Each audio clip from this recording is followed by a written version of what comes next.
Welcome to Special Collections and Archives. My name is Rebecca Peterson May, and I'm going to take you on a quick journey through the basics of what we do and how we do it.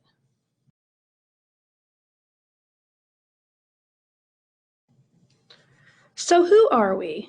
We are Special Collections and Archives. We have a website, csr.wfu.edu/special, and an email address, archives@wfu.edu. The people who work here are librarians, archivists, and student assistants.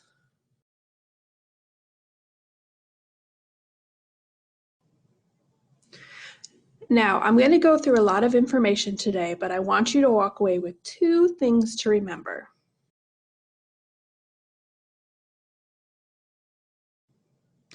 When in doubt, email archives@wfu.edu and someone will get you started on your research, answer your questions, or anything else that we can help you with.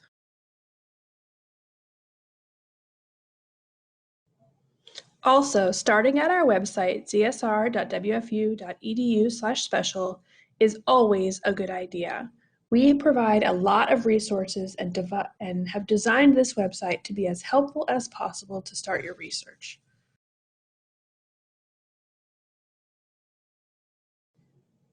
So let's start with our collections. What are we? Special Collections and Archives is made up of 4 large collections. I will highlight those collections and some main points about each in the following slides.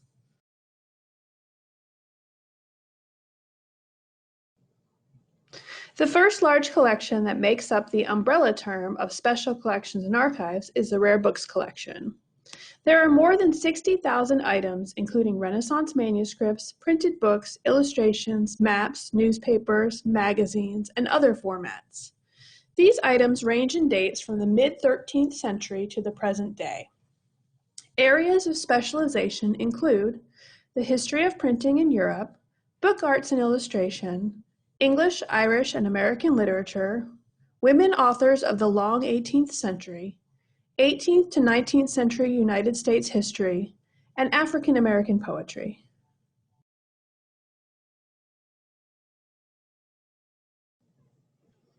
The oldest item in ZSR's Rare Books collection is a scholarly commentary on the Gospel books of Matthew and John, handwritten in Latin in the mid-1200s. It was probably created in France more than 200 years before printing with movable type was available in Europe, and was used as a textbook for university students. Marks on the book indicate that it was an exemplar, or pisha, which students could borrow to make their own copies of the text. The red and blue initials and other markings are called rubrication. They are not only decorative, they serve as punctuation and divide sections of the manuscript.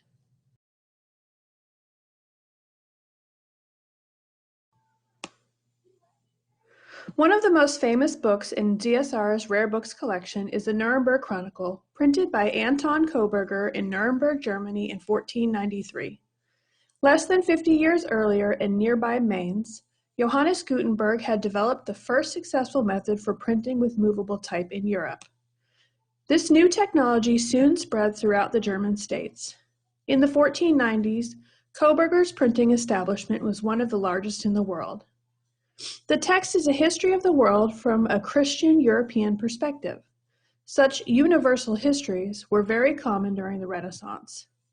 What sets the Nuremberg Chronicle apart is its sophisticated design and extensive use of illustrations. It includes more than 1,800 woodcuts, making it the most lavishly illustrated book printed in Europe up to that time. It is also an important milestone in the history of book design because the illustrations are skillfully integrated with the printed text.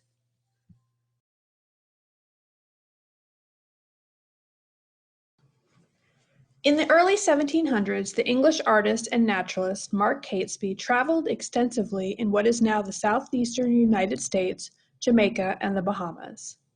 He made detailed watercolor studies of the plants and animals he encountered.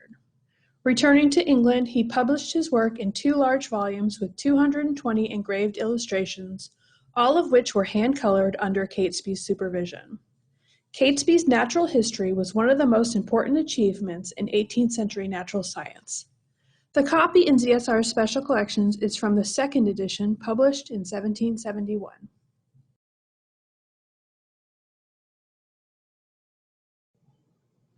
The University Archives is the second large collection that makes up Special Collections and Archives.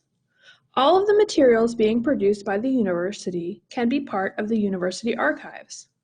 I will speak about some publications, but the University Archives also includes posters, t-shirts, emails from President Hatch and other administrators, registration information, social media, programs, pictures, videos, and so much more.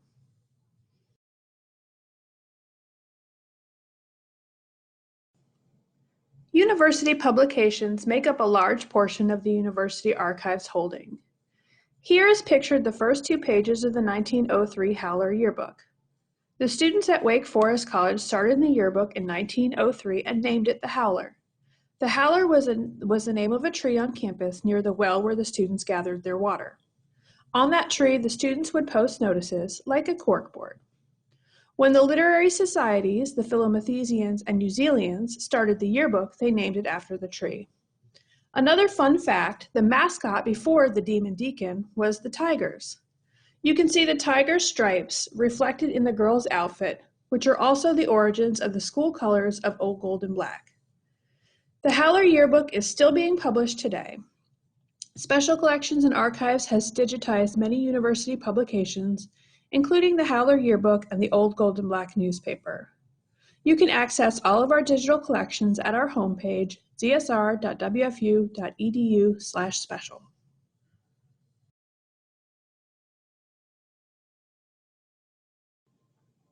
The student-run newspaper, the Old Gold and Black, began in January of 1916 and is still being published today. Like the Howler Yearbook, it is available digitally through our website. In addition to digitized printed materials, the University Archives collects materials that are published online. This includes websites like the OGB, social media sites, the university website, and much more. The University Archives maintains a subscription through the Internet Archive. This allows researchers to look through past iterations of university websites that have solely lived online or are born digital.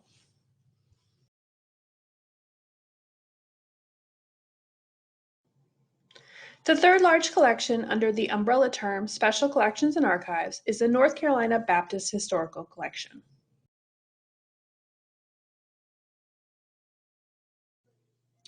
Wake Forest was started as a Baptist institution in 1834, and although we broke with the Baptists in the 1980s, we are still actively collecting in this area.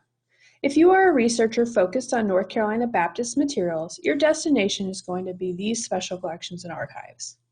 We have over 1,000 churches' records in our holdings, countless Baptist publications, and a variety of Baptist organizations and leaders' unpublished manuscripts and archival collections. We have developed a Baptist portal to help you start your research in this area, as well as digitize some of our most highly used collections for remote researchers. This is a huge collection and in high demand, so we try to make it as accessible to users as possible.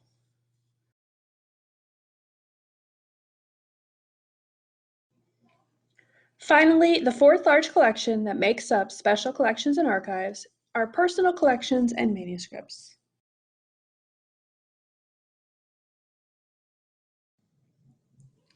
Personal collections and manuscripts are the unpublished materials of a person during their personal life or in the course of their work or career. You are all creating your own manuscript collections, although the majority of modern manuscripts are digital. Your own manuscript collection may include photographs, texts, papers, social media, blogs, diaries, letters, artwork, audio recordings, videos, and much more. Special Collections and Archives has almost 1,000 of these collections that are paper-based, hybrid, meaning paper and born digital, and exclusively digital.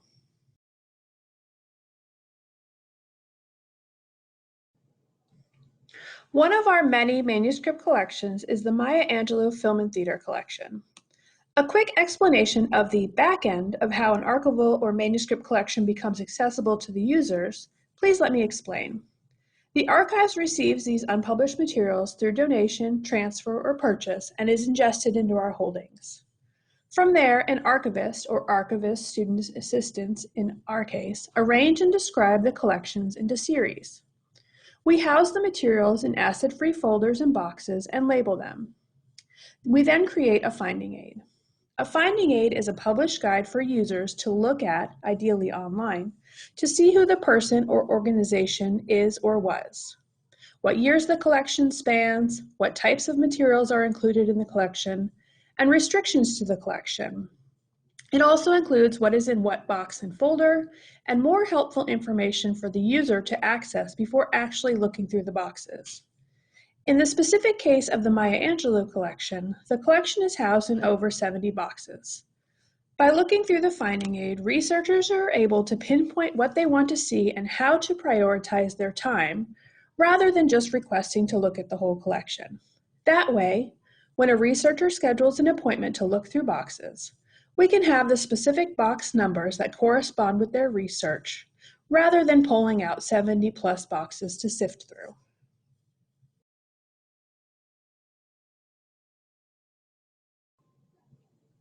From the Special Collections and Archives website, you can search all of our published finding aids. That includes our personal collections and manuscripts, our university archives archival materials, as well as the unpublished materials in the North Carolina Baptist Historical Collection.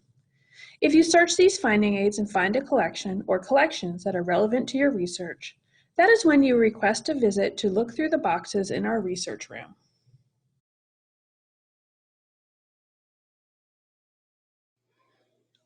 We are sort of like a little library within the bigger library. Our research room is located on the 6th floor of ZSR Library, and we are typically open Monday through Friday, 9 to 5.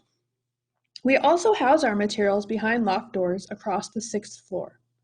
We keep them in the dark with relative temperature and humidity to prolong the life of the papers and allow us to provide access to people in the future.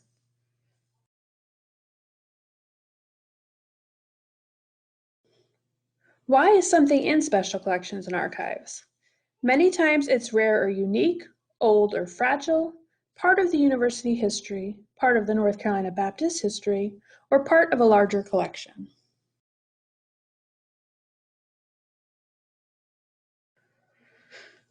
Who can use the collections? Anyone can use our collections. Students, faculty, staff, community. We encourage users and hold these materials specifically for people to use.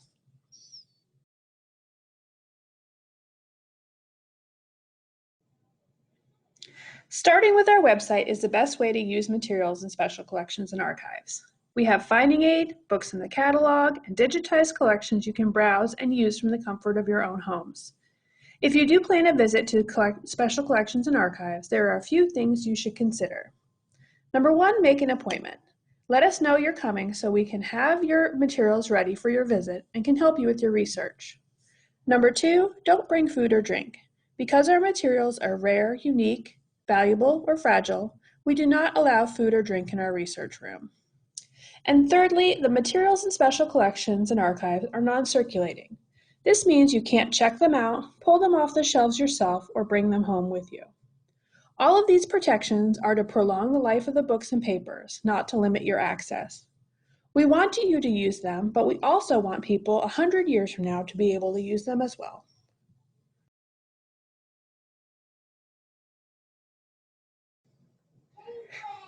Take advantage of the robust digital collections we have posted online. You may be able to do your research without a physical visit to Special Collections and Archives research room. Peruse the university photographs, Howler yearbooks, and many more collections that have been or are currently being digitized for your convenience.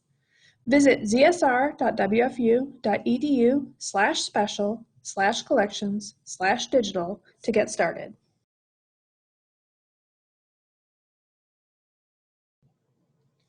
Finally, how do we get our stuff? The vast majority of what we collect is donated to us. Book collectors, alumni, and organizations see value in us housing and preserving their materials while providing access to researchers. In addition to that, we collect things from the university and Baptist churches through transfers. Finally, we have a small purchasing budget for materials to be added to our collections. This fund was established years ago by an alumnus to purchase books and manuscripts.